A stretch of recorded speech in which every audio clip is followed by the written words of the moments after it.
Hi, high school football fans. This is the High School Football America radio show for November 24th, 2017. I'm Jeff Fisher, host of the show and founder and editor-in-chief of highschoolfootballamerica.com. Happy Thanksgiving to all. Hopefully everybody had a fun time with family and friends yesterday. Hopefully you got lots of food and a lot of football you were able to watch on the television. And we've got a big heaping helping of high school football throughout the weekend as state championship games are being played in Illinois, Indiana, Michigan, Missouri. You can keep up with all of the action by coming to highschoolfootballamerica.com throughout the weekend and clicking on our live Top 100 scoreboard and our state-by-state scoreboards, all powered by ScoreStream, the great app that you can download free at Google Play and in the iTunes Store. When you're out at the game, you can score along, let everybody know how your favorite team's doing, and upload videos and photographs as well. It's a great way to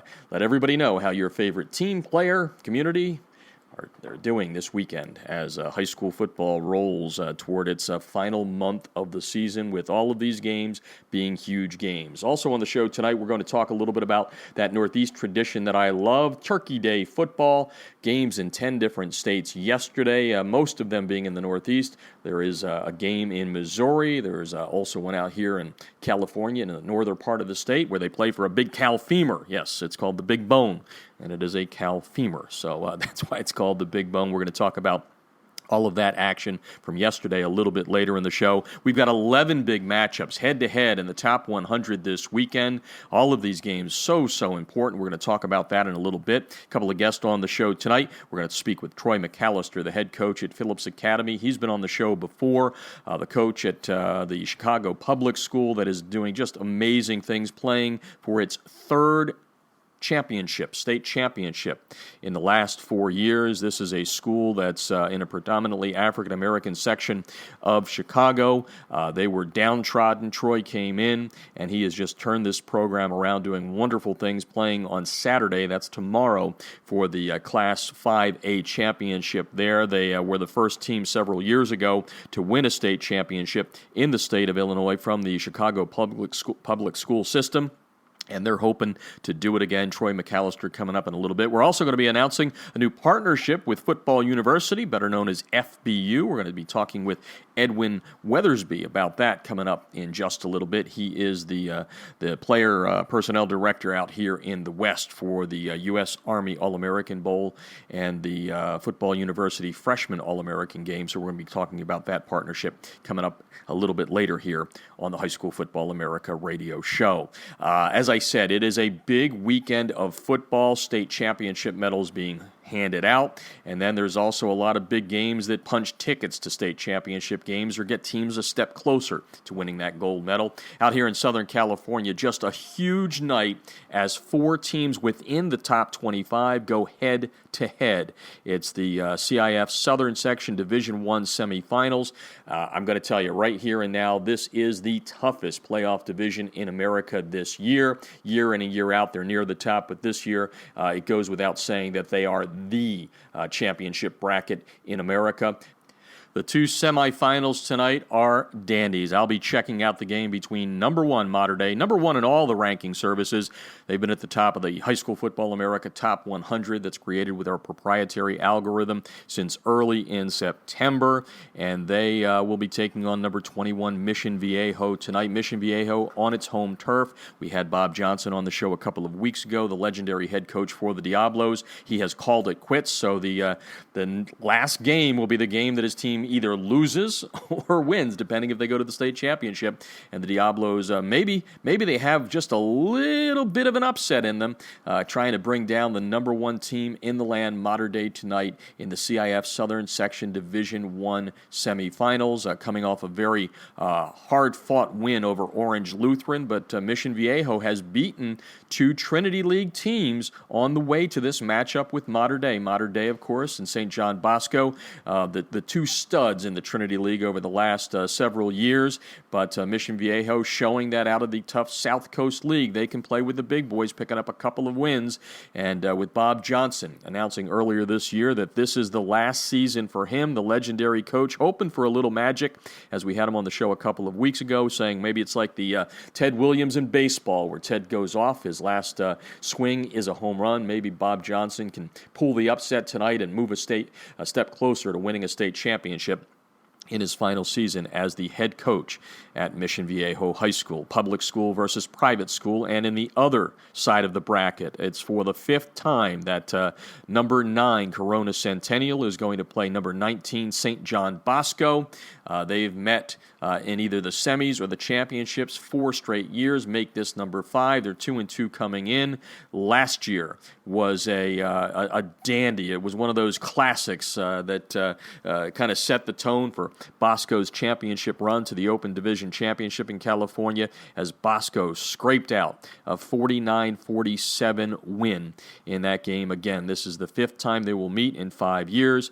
The series is 2 wins apiece. This is the rubber game tonight, and the winner will get the winner of Mater Dei and Mission Viejo for the CIF Southern Section Division I Championship. Some great games in the state of Florida this weekend. It's a rematch between American Heritage out of Plantation, Florida, number 6 in the High School Football America Top 100, taking on number 83 Cardinal Gimmids.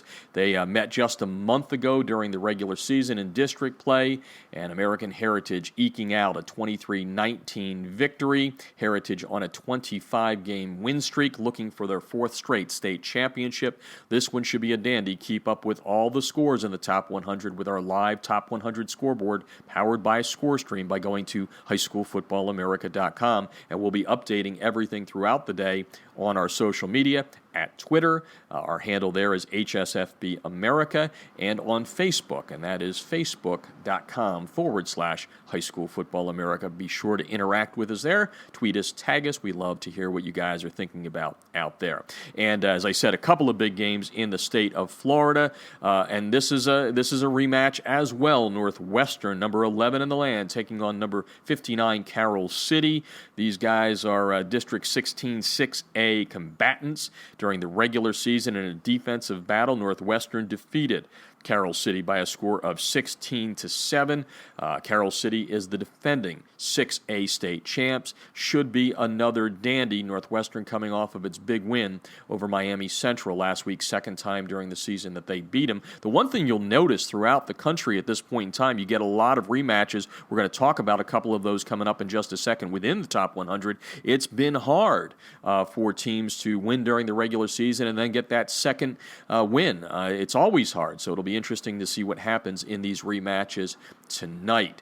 In Nevada, we get a rematch of last year's state championship in 4A. In the state semifinals, Bishop Gorman, number 14, they will face number 64 Liberty. Last year in the state championship game, on the way to their 8th straight state championship in Nevada. The Gales blowing out the Patriots 84-8. We'll have to see if Liberty's gotten a little bit closer to this team that has won several national championships over the last couple of years, including last year's mythical national championship in the High School Football America national rankings.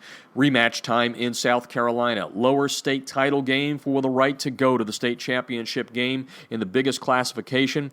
It is 5A, number 22 Fort Dorchester out of the Charleston area, taking on Dutch Fork, number 39. The only loss for the Silver Foxes coming at the hands of Fort Dorchester, 41-25.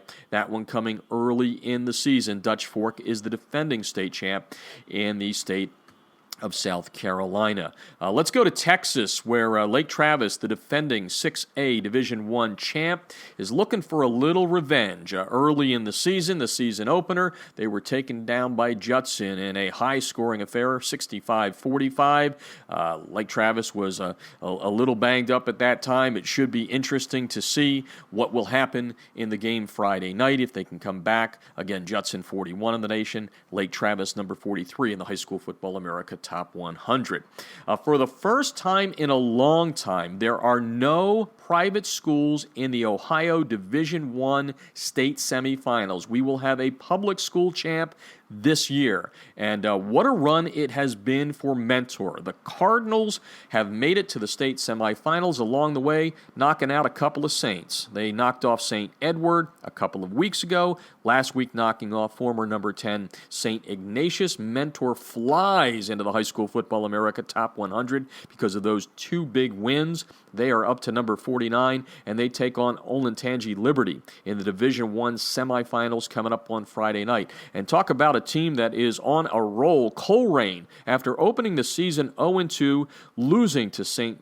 Xavier and also to three-time defending Division II champ in Ohio, LaSalle, Coleraine has ripped off 10 straight victories, including getting back at St. X last week, knocking them off in the state quarters. And this week, at number 91, Coleraine will take on Pickerington Central, number 48 in the High School Football America Top 100. Pick Central is 12-1 and making a deep run into the state playoffs for another year. Let's go to the state of Alabama in 7A, where we've got a dandy foursome left. All four teams in the High School Football America Top 100. Rematch time between number 67 Thompson and number 70 Hoover. It's a rematch that everyone's been looking forward to since the regular season game, where Thompson got the better of Hoover in a memorable 32-25 win. That was back on October 27th. It secured the region title for the Warriors. But Hoover coming off its impressive victory last week in the state quarters, taking down former number 43 Hewitt-Trussville, handing the Huskies their first loss of the season. The Buccaneers looking at a little redemption here against Thompson. Thompson trying to get back to the state championship game for the first time in a long time, since 1982. Hoover, the defending 7A champs. That should be a dandy. Keep up with all of the games again on our live Top 100 scoreboard at highschoolfootballamerica.com.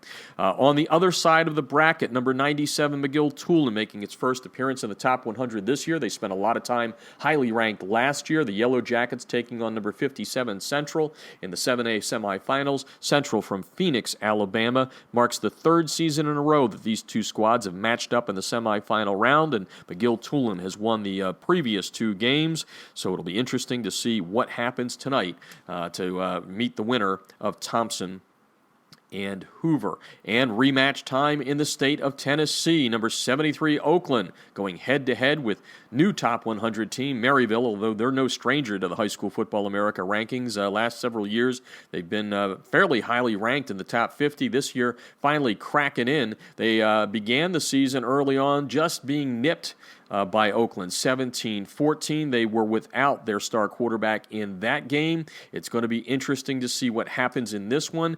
A lot of revenge on Maryville's mind. That loss to Oakland back at the beginning of the season snapped the Rebels' 70-game home win streak. And Oakland versus Maryland, being a home game for Maryland, it's going to be an uphill battle for Oakland. Maryville has not lost a playoff game at home since 1999.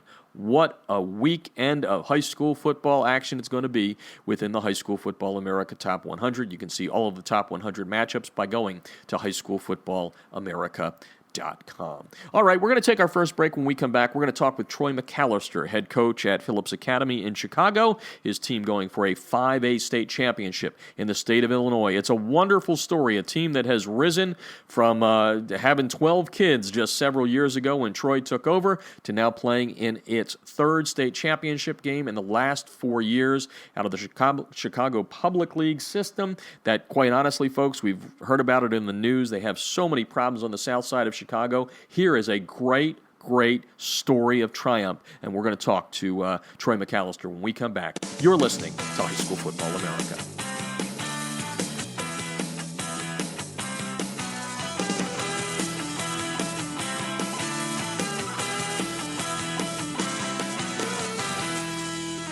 Instant replays on a high school football sideline? Seriously?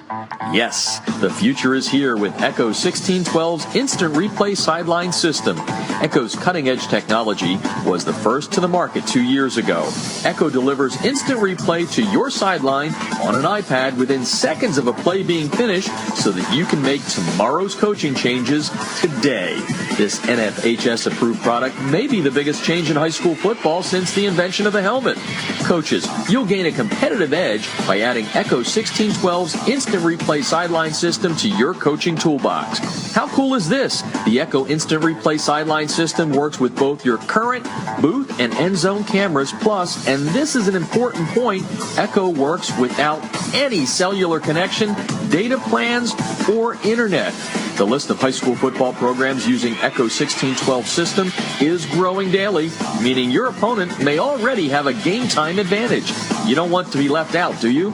The Echo 1612 advantage is simple. Echo plus an iPad equals instant replay on your sideline that improves your game planning. Seriously, you'll be making coaching adjustments in real time, not the day after. Except no copycats, Echo 1612 is the best on the market. Echo 1612's cutting-edge technology helps you make tomorrow's adjustments today. Learn more at echo1612.com.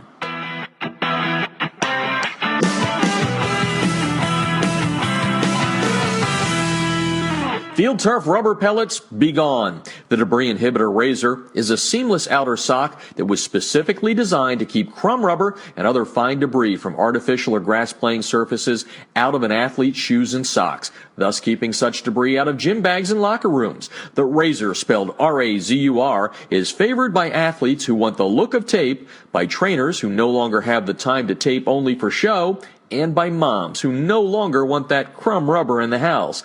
The Debris Inhibitor Razor is made in America. It's 70% nylon and 30% spandex, making it extra lightweight and very durable, and it's backed by a 1-year performance guarantee.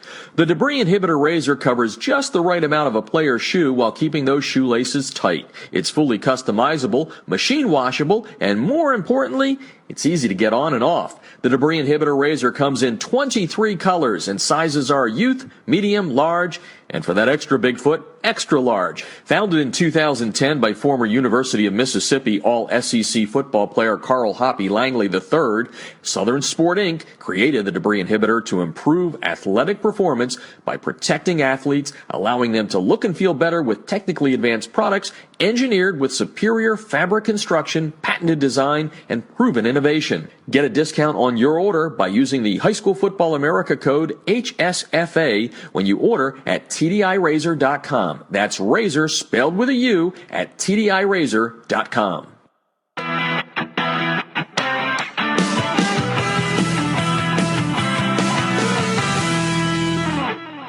If you're scouting your opponents without Crossover's game film breakdown platform, you're missing an opportunity to get a huge edge over the competition.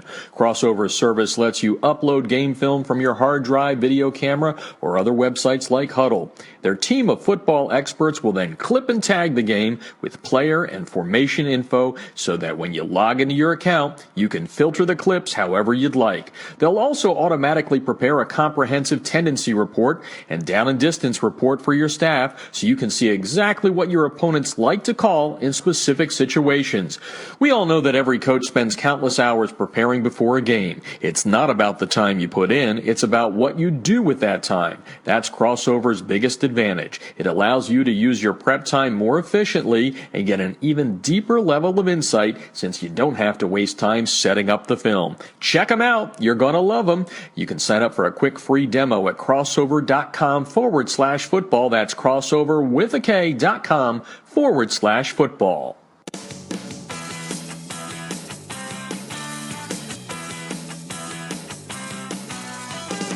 Jeff Fisher back on the High School Football America radio show, and I just absolutely love this story. We've had Troy McAllister on the show a couple of years ago, coming up tomorrow against Dunlap. Phillips Academy out of the Chicago public school system will be playing Dunlap from Southern Illinois for the Class 5A state championship in the land of Lincoln. It is the third state championship game in the last 4 years for the CPS school. A couple of years ago, Wildcats becoming the first CPS school to win a state championship in over 3 decades. The story has so many tentacles to it, I'm not sure where to start. In 2010, Phillips Academy, one of the oldest and most historically African-American schools in the Chicago public system, voted the second worst school in all of the state of Illinois.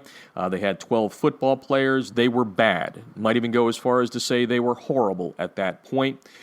Troy McAllister, a white guy from Canada, was hired as the head coach. I'm sure a lot of people were shaking their heads at that hire. Troy McAllister, how could this guy communicate with the underprivileged youth in and around the Phillips Academy area? Well, not only has Troy McAllister been able to communicate, he's been able to communicate them into a championship program. I was able to check out what Coach McAllister did in person when I was there this past winter. It's phenomenal. They do not have the best facilities in the world, but he gets the most out of the kids, and those kids absolutely adore what Coach McAllister has done since taking over the program in 2010. Again, state championship on the line tomorrow when they play Dunlap, and Coach McAllister has done just, it's more than X's and O's and more than wins and losses. He's got kids, going to class, getting good grades, and going on to college. So it is a wonderful story. A couple of years ago, we were able to help Coach McAllister out with all of our partners. Crossover donated their game film breakdowns. Echo gave them a free system for instant replay, and Southern Sport gave them free spats. We were able to help Coach out with that, and this year they've had some other big names come on board to help them out. It's a wonderful story, and Coach McAllister, we're going to talk about this coming up in just a little bit. He's looking to take this team to the next level, to become a national power right now.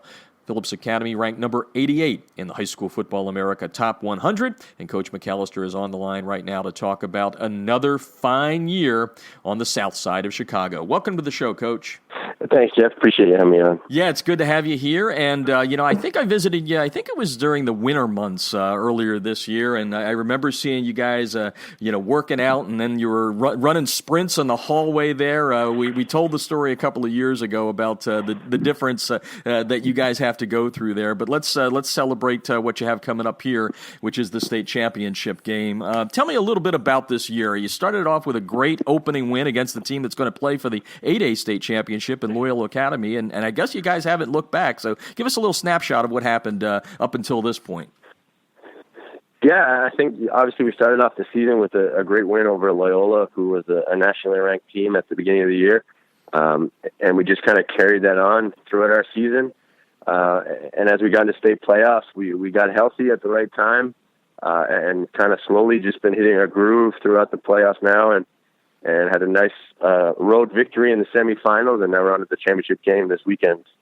Tell me a little bit about the program as it is now. We discovered, a couple of years ago when we had you on the first time that, it's not been easy. You guys didn't have enough equipment. You had, not great facilities, all of that good stuff.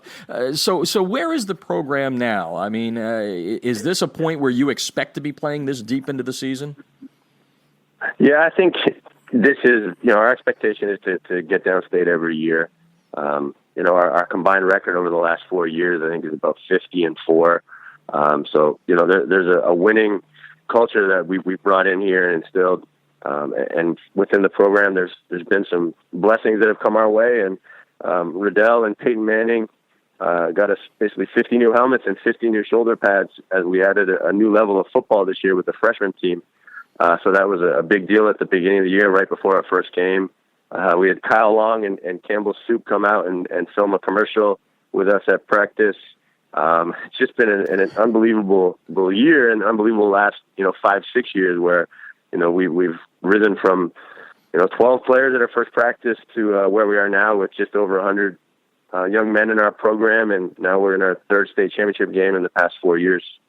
It's amazing. Phillips Academy, number 88 in the High School Football America Top 100. I know you and I were joking back and forth via text and Twitter, I think, at some point in the year where you're like, we're close. How close are we? Now that you're there, and like you said, these state championship games, I'm not going to say they're old hat because every championship game is special, but, I mean, what does it mean to you personally and to your staff and to your kids to have some national recognition like this now? I think that's been our goal, is to become a national power or nationally recognized program, and to get that and to get in the top 100 and now to up to 88, it's pretty impressive. And the hard work we've put in from the other coaches to parents, to our administration, to the teachers in our school, and the young men in the program, are just a testament to what they've been able to accomplish. And, we're trying to just keep climbing up higher and higher up the rankings. No, that's for sure. But it also puts a bullseye on you a little bit, because, it's no longer, this little team from the Chicago public school that kind of sneaked into the championship way back when. I mean, how have you as a coach adapted to that and let the kids know that, hey, we're not just, resting on our laurels here, because it's a little bit different, right? The first year was sort of like, maybe you sneaked up on everybody. But what's the change that you and your coaches do to talk to the kids about, hey, stop reading the press clippings. It's only what we do on the field. Definitely. That's the big thing, is that each week we've been the favorite other than week one this year. And we've just let our young men know, like, hey, it's a different mindset you need to have. When you're the underdog, you've got nothing to lose. When you're the favorite, it's like you've got everything to lose. So it's just preaching the mindset of, prep and prepare properly, do everything you're supposed to do right, and good things happen. Our big thing this year has been, we're not just going to compete, we're going to dominate. I think before we wanted to be competitive. Now it's like, no, we don't want to be competitive. We want to dominate. And that's kind of been one of our mottos for the season. And one of the things you've been able to do, and we are talking with Troy McAllister, head coach at Phillips Academy in Chicago here on High School Football America tonight. One of the things you've been able to do, too, is put kids to the next level, which is impressive. So let's dive into the kids that you have really been impressed with this year, the guys that have gotten it done for you, not only on the field, but also, off the field leadership-wise. For sure. I mean, right now on our current roster, we have 7 players with Division I offers, 3 seniors, 3 juniors, and 1 sophomore. We've got a pretty impressive group, and I think there'll be a few more Division I players out of this team this year. And that kind of says what the young men, their abilities are, but also with us within the program, that coaches now recognize, like, hey, the players coming out of Phillips can play. We've got a young man that's starting at the University of Pittsburgh at defensive tackle. We've got a receiver that's starting at UConn. One of our freshman players at Syracuse this year is a fullback. He's starting fullback at Syracuse as a true freshman. And we got another young man playing linebacker and special teams at Iowa. So we're having success as our players move on, and it's benefiting. The more success those older players have, or former players have, the more success it gives, or opportunities it gives to the young men that are currently in our program. Yeah, so let's get some of the names in there. And I do remember when I was there earlier this year, I can't think of the young man's name from Pitt. We should get it in here. But he was back there in the locker room and in the weight room working out with you guys, and that, I know that's critical. But let's talk about some of the kids this year that are getting it done for you. Sure. I think, you look at our quarterback, Jabore Gibbs. He's really committed to South Dakota State. He's an unbelievable young man as a person. And a heck of an athlete and a great quarterback. And then you have Cunha Morrison, a defensive tackle who's committed to Northern Illinois University. Big Q's got size 20 shoes. He's a big boy, needless to say. And then Terrence Taylor, who's currently verbally committed to Toledo. Defensive end, 6'4", 230 pounds, has a great burst off the edge. And then you get into our junior class, and our tight end kind of is probably the first true national recruit we're going to have. Jaleel Billingsley. He's got multiple Big Ten offers, and he actually picked up Ole Miss about a month or so ago. So that kind of got him down in the SEC, and I think this offseason is going to be really big for him in terms of picking up 40, 50 plus offers. And then Fabian McCray, a receiver, and Joseph Thompson, a cornerback for us in our junior class, have multiple MAC offers. And then we've got a 2020 cornerback, Ronald Pledger, who has a couple MAC offers. And with his height and speed and size, he's 6'2", he's tall and long. He's got a chance to be a national recruit as well. Impressive. Coach, I mentioned the young man from Pitt. Can you give us his name? I forget it, and I apologize for that. Amir Watts, a special young man. If you get a chance to kind of look him up, last year when Pitt beat Clemson, he was leading the charge with a little dance-off after the game. Right in the middle of the team. So it was pretty cool to see. And he's having a great year for Pitt. He's starting now and doing great things. And I think, in the end, he's going to have an opportunity for the next level as well. Yeah, and like I said, when he was in the weight room there, he was you could see all the young men looking up to him, and like you said, when you see it in front of you, it helps you in that manifestation of the next level. We're talking with Troy McAllister, head coach at Phillips Academy. You got Dunlap coming up on Saturday, 5A championship game. Tell me a little bit about what you're talking to the kids about. What type of team is this? What are you guys going to have to do right? Dunlap's a big, physical, fast team. We don't know much about them. Other than just our film exchange. They are from the southern part of the state, but they look really good on film, and they're 13-0 and been really handing it to teams. They present a couple tough matchups for us because of their size on the lines, and a couple of their receivers are real tall.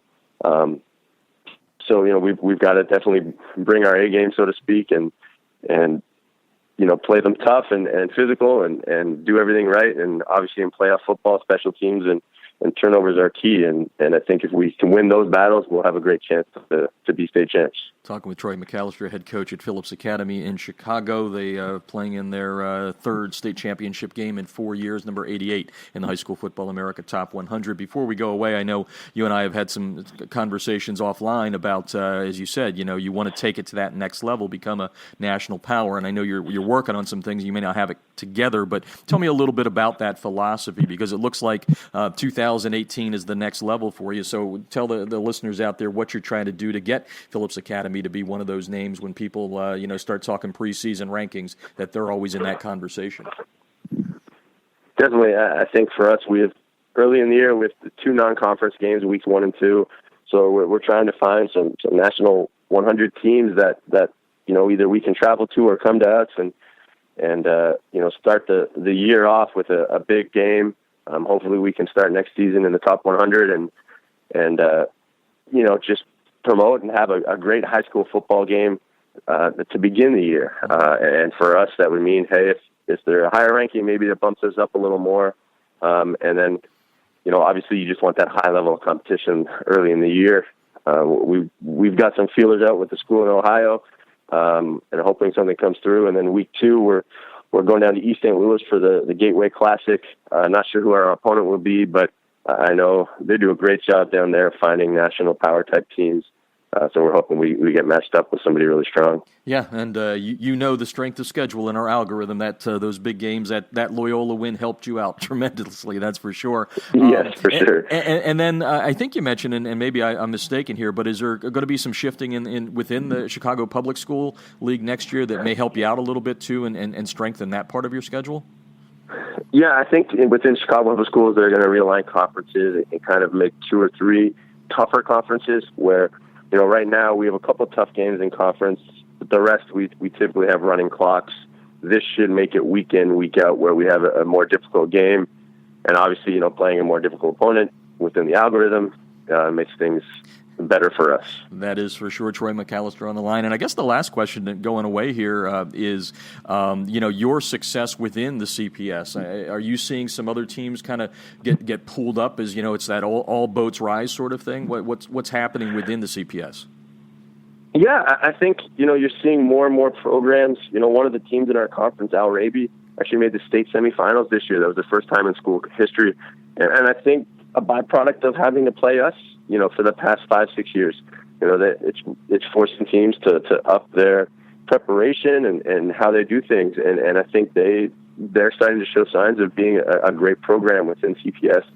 And then there's some newer schools that have better facilities and, they're putting good coaches in place and many schools are really stepping up. Obviously we still have issues with some programs that can't field a team on a consistent basis. But, I think things are being done to kind of avoid those pitfalls and focus on the programs that are doing things the right way. Well, Troy, it's been fun to watch the growth of the program and check you out there. When we get back to Chicago in the off season, I want to stop down and learn a little bit more about what you guys are doing there. But it's fun to see somebody like yourself that kind of came into I'm just going to call it a bad situation because that's what it was. And to see you guys playing for a state championship is wonderful. Good luck on Saturday, and happy holidays to you and the kids and everybody associated with Phillips Academy. Appreciate everything, Jeff, that you've done for us, and happy holidays to you as well. Okay, taking a break. Coming back with more. You're listening to High School Football America.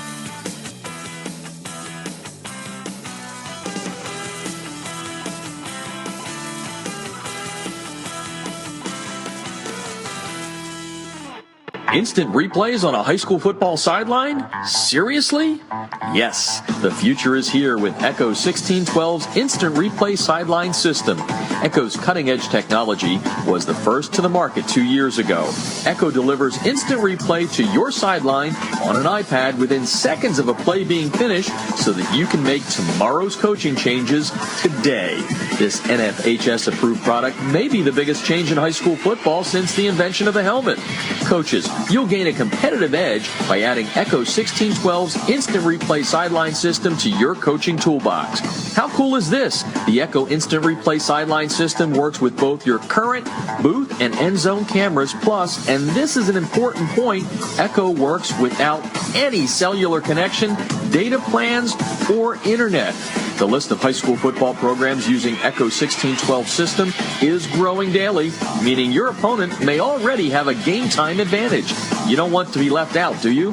The Echo 1612 advantage is simple. Echo plus an iPad equals instant replay on your sideline that improves your game planning. Seriously, you'll be making coaching adjustments in real time, not the day after. Except no copycats, Echo 1612 is the best on the market.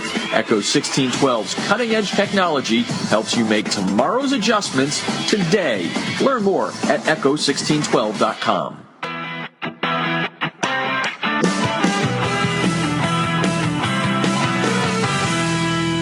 Field turf rubber pellets, be gone. The Debris Inhibitor Razor is a seamless outer sock that was specifically designed to keep crumb rubber and other fine debris from artificial or grass-playing surfaces out of an athlete's shoes and socks, thus keeping such debris out of gym bags and locker rooms. The Razor, spelled R-A-Z-U-R, is favored by athletes who want the look of tape, by trainers who no longer have the time to tape only for show, and by moms who no longer want that crumb rubber in the house. The Debris Inhibitor Razor is made in America. It's 70% nylon and 30% spandex, making it extra lightweight and very durable, and it's backed by a 1-year performance guarantee. The Debris Inhibitor Razor covers just the right amount of a player's shoe while keeping those shoelaces tight. It's fully customizable, machine washable, and more importantly, it's easy to get on and off. The Debris Inhibitor Razor comes in 23 colors, and sizes are youth, medium, large, and for that extra big foot, extra large. Founded in 2010 by former University of Mississippi All-SEC football player Carl Hoppy Langley III, Southern Sport Inc. created the Debris Inhibitor to improve athletic performance by protecting athletes, allowing them to look and feel better with technically advanced products engineered with superior fabric construction, patented design, and proven innovation. Get a discount on your order by using the High School Football America code HSFA when you order at TDIRazor.com. That's razor spelled with a U at TDIRazor.com.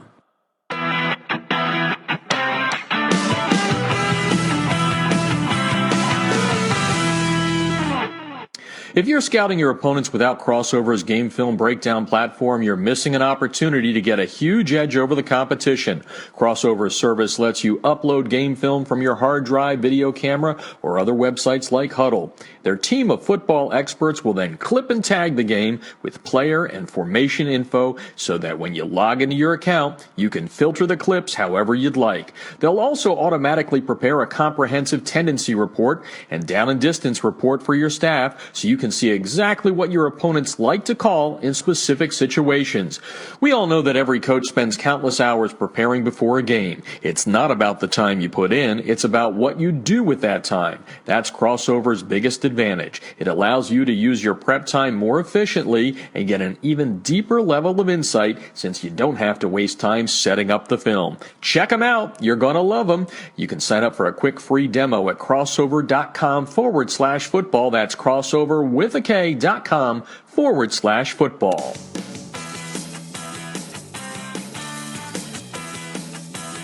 This portion of High School Football America brought to you by USA Today High School Sports. Once again in 2017, High School Football America and USA Today High School Sports teaming up to give you great national high school football coverage and coverage specifically from Southern California. Make sure you check them out at usatodayhss.com.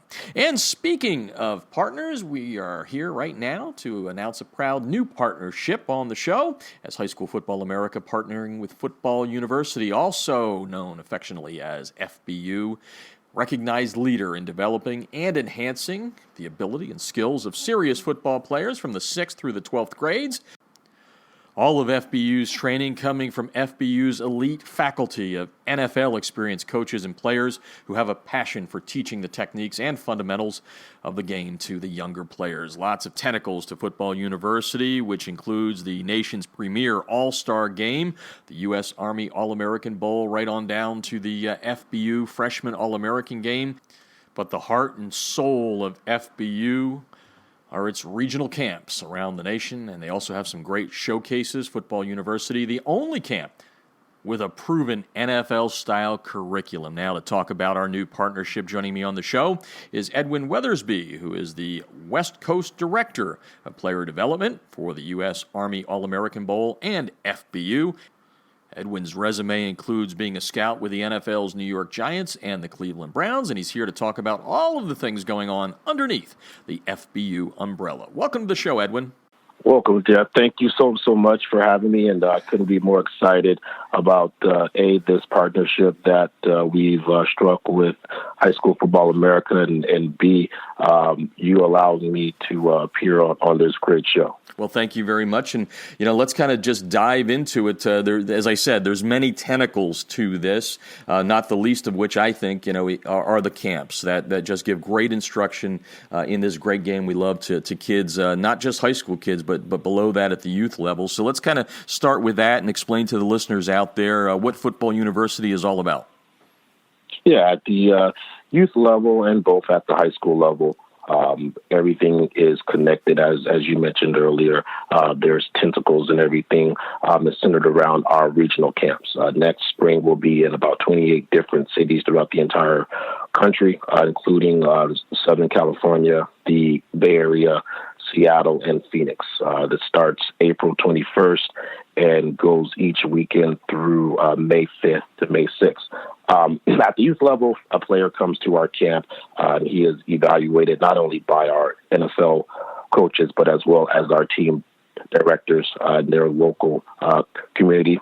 For that, they are then selected and invited to play on their local community select FBU team that participates in our prestigious national championship middle school tournament at the 6th, 7th, and 8th grade level. For a high school kid, he comes to our camp. A freshman or an 8th grader as well can be evaluated and selected to play in the FBU Freshman All-American Bowl, which I am also the director of. And an underclassman, be it a sophomore or a junior in high school, can be invited to compete at the National Combine that's held in conjunction with the U.S. Army All-American Bowl. And a junior player specifically, that invite is almost like a golden ticket, if you will, because getting to the National Combine now puts you on a platform for us to evaluate your skill set and athleticism to see if you warrant consideration for a selection to participate in the U.S. Army All-American Bowl. So everything with us is centered around a player coming to a respective local regional camp, and the sky is the limit from there. Every player, be it youth or high school, at our camp is also competing for an invite to our national showcase called Top Gun. That's held out in South Carolina in July, and that's a 3.5-day NFL-style mini camp.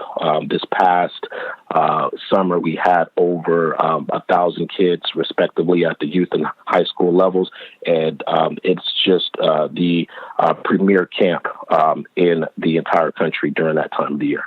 Edwin Weatherby on the line tonight, former scout with the NFL's New York Giants and Cleveland Browns, now part of FBU, the West director out here, and like you said, the Freshman All-American Bowl, quite the resume there. And kids, if you're listening out there, parents, coaches, if you want to find out the camp schedule, go to footballuniversity.org. It's all easy for you there. It says schedule. You can go through it. Like you said, the first one out here out west in April 21st through the 22nd up there. I think you're going to be be at St. John Bosco, right? That's where you're going to hold that camp. So, in this day and age, we all know that, it's proliferating. There's a lot of people out there with a lot of opportunities to do different things and whatnot. You guys have obviously put together a platform that however you want to look at it, it goes up to the U.S. Army All-American Bowl or it comes down from there, but it's a very well thought out thing. Let's talk about the reasons why FBU is something that parents and kids should be considering, and I think we can start with just the coaching that you have. I mentioned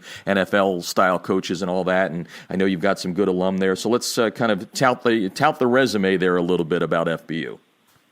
Yeah, this is a camp that is a 2-day style NFL mini camp, and every coach that coaches at our camp has either played or coached in the National Football League.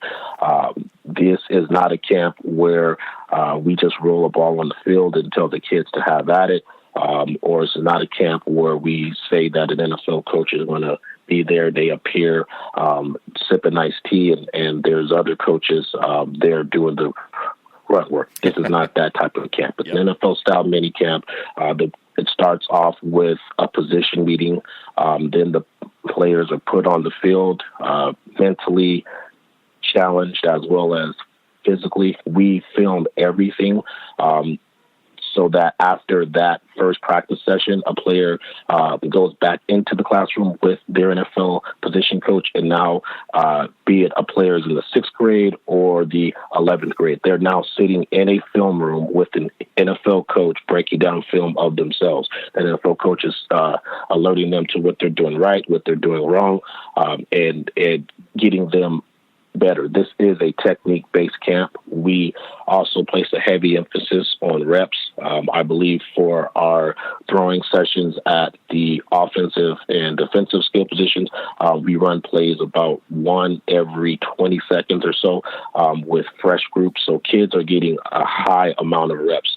And throughout the entire weekend, there's various seminars for the parents where we're showing them how to make a highlight tape, collecting their kids' academic transcripts, how to use social media as a weapon. We have a seminar for the players titled Film Study is a Technique, where we're showing them how to properly break down film. So it's just a jam-packed weekend. And at the end of the camp, the parents and their child, no matter what grade they're in, sits down with the NFL position coach that's worked with them throughout the entire weekend, and they conduct and hold a intimate one-on-one meeting where the NFL coach then provides them with a written evaluation of their son's skill set. And those NFL coaches will follow up with players throughout their seasons and asking for film and things like that, just to make sure that the player is indeed applying the techniques and things that they've learned at the camp through on the field with their team.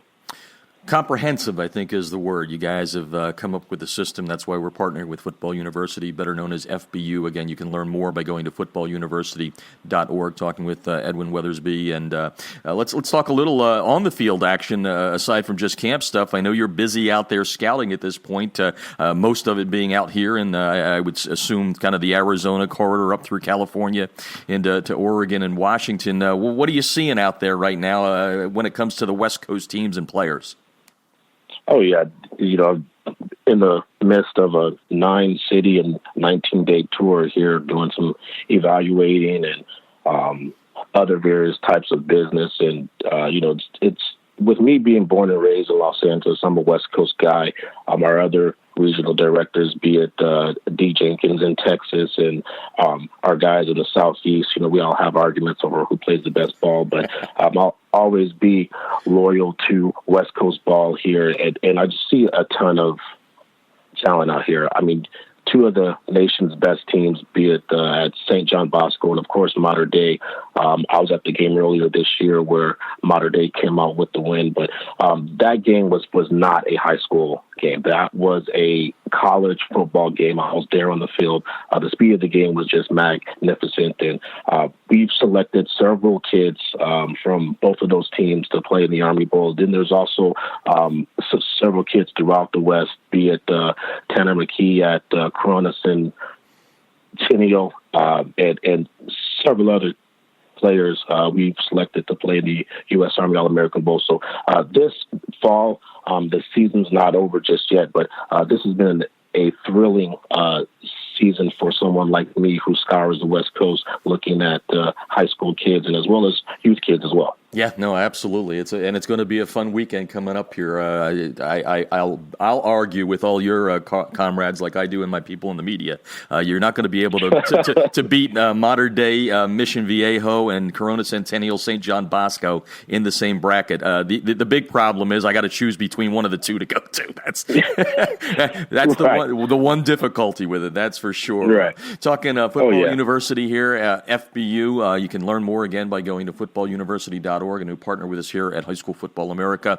Plenty of camps to choose from around the nation, and you can get that camp schedule by going to footballuniversity.org. You've mentioned the parents a couple of times, and I think, when it comes to the players, that's kind of cut and dry, right? I mean, the players are the players; they're on the field doing it. But parents are evolving in this space. What's some of the advice that you can give to the parents? I know you're doing stuff for them when they come to the camps and all that. But what's the modern day parent like? And we can go good and bad. And what's the thing that you're doing to make sure that they're giving their kids the best advice? They should be educated properly on the do's and don'ts of what they should be doing to create a platform of exposure for their sons. I believe that just about all parents want their sons to play college football on a scholarship, and their sons need to be seen by college coaches and properly evaluated to achieve that feat. Parents need to be properly educated on how they can use social media actually as a weapon. A lot of college coaches, if not all college coaches who also do their recruiting, are on Twitter and Facebook, and they actually use social media platforms as a prime way to get some recruiting done and learn about various prospects in the area that they're asked to recruit. So that, along with what parents should be doing on the academic side to prepare their sons to academically qualify easily for that ever so needed scholarship, are some things that we at FBU do teach and show parents at the camp throughout that entire weekend. So some of the things that they can learn to help their sons and more so themselves, actually, they can actually learn at this camp. We've had parents come up to us after the conclusion of the camp and tell us that they got more out of this weekend than their actual son did. And their son is standing there just jacked up and he's learned so much. But we've had moms and dads say, what, this camp was not just for my son. This camp was actually for me too, because there's a lot of stuff that I learned and that you guys showed me, and I can't thank you guys enough. So it's a great experience, and parents are people who we cater to as well, not just the kids, but their moms and dads as well. Yeah, no, that's one of the reasons we're partnering with you guys. You guys have it, like I said, comprehensive is a good word. Football University, better known as FBU. You can go on to the website and learn more about everything they're doing, footballuniversity.org. We're talking with Edwin Weatherby tonight, former scout with the NFL's Giants and the Browns, and now he's the West Director of Player Development for the U.S. Army All-American Bowl and FBU and the Freshman All-American Game. As we wrap up here, like I said, I thought the parent thing was very, very interesting to me when I read about it with you guys, and let's turn to the players now. And like you said, they're jacked up. This is nothing new. I mean, camps and these major types of camps are something that kids are getting better and better at. Let's talk about the modern day athlete. What are some of the things you would say to the kids that you see as errors coming in that you guys are trying to fix? What does that modern day athlete need to know? You touched upon social media a little bit, but what's the thing that needs fixing the most so that we can get these kids in that position for that covered scholarship and the ability to go on and get a great education at the next level? On the field, it would be technique. There's a lot of kids out there that they have success on the field, be it a high school kid on Friday nights or a youth kid on Saturday mornings, and they're just dominating their competition. But when they play against upper echelon competition, they don't have the same success, and it's almost always due to their technique or lack thereof. So on the field, there's a lot of kids playing with poor technique, which is something that we stress at the camp, as well as having a competitive mindset. There's times where kids, a lot of times things come easy for them on the field, be it they're the fastest kid on the field, biggest kid on the field, strongest kid on the field. But when they line up against someone just as fast, just as quick, just as big and strong, they don't have the same success, be it because they're not used to being challenged, not just physically, but mentally, from a competitive standpoint. So I think that's another big issue, is finding kids that or who have a competitive mindset, who want to be great and who understand that they need to compete at all times, is also something that I'm starting to see. It's an issue in high school and youth athletics. Always competing no matter what you're doing, and rising to the occasion against upper echelon competition, if you will. And that's what college ball is.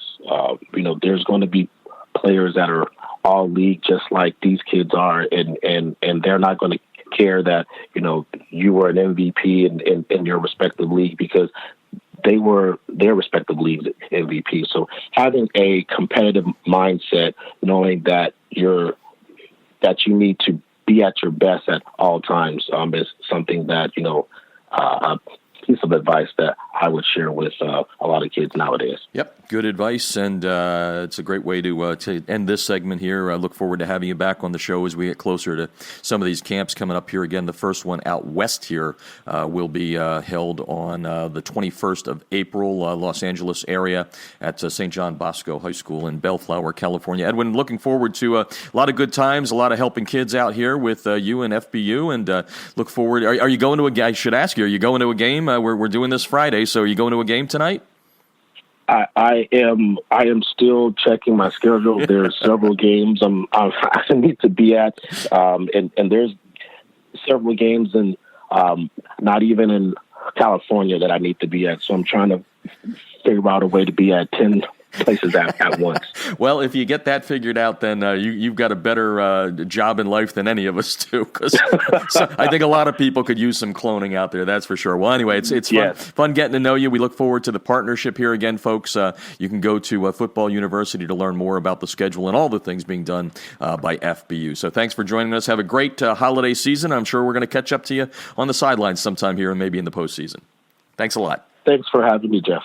You're very welcome. And it's now time to wrap things up on the show. As we said at the top, yesterday, one of my favorite days of high school football. Maybe not state championship trophies being handed out, but Turkey Day football, a Northeast tradition. I'm a Pennsylvania boy, born and raised, one of the best Thanksgiving Day football games in the nation, if not the best. I'm a little partial, and I will say I believe it to be the best. Easton Phillipsburg played at Lafayette College in Easton, Pennsylvania, pitting Phillipsburg High School out of New Jersey against Easton High School from Pennsylvania. All that separates the two is the Delaware River. They battle for the Forks of the Delaware Trophy. I always like to give this little piece of information. Forks of the Delaware, it's where the Lehigh River comes into the Delaware River, creating a fork, if you will.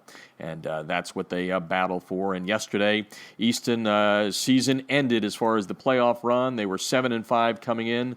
Phillipsburg, number 9 in the High School Football America, New Jersey, top 10, going for a sectional championship next week. You got to remember, New Jersey does not play a true state championship bracket. They have, I think it's 29 or 30, I can't remember the number right now, sectional championships, no true state champion there, but they were a perfect 10-0 coming in, and you never know what can happen when it's just about rivalries. And on Thursday, yesterday, at Fisher Stadium, not named after me, Easton upset Peaburg, as it's affectionately known, by a score of 21-14. Easton now leads the all-time series after 111 games with 64 wins, 42 for the State Liners, and 5 ties in the series. No doubt about it. That's kind of the granddaddy of them all, having been aired live twice on ESPN.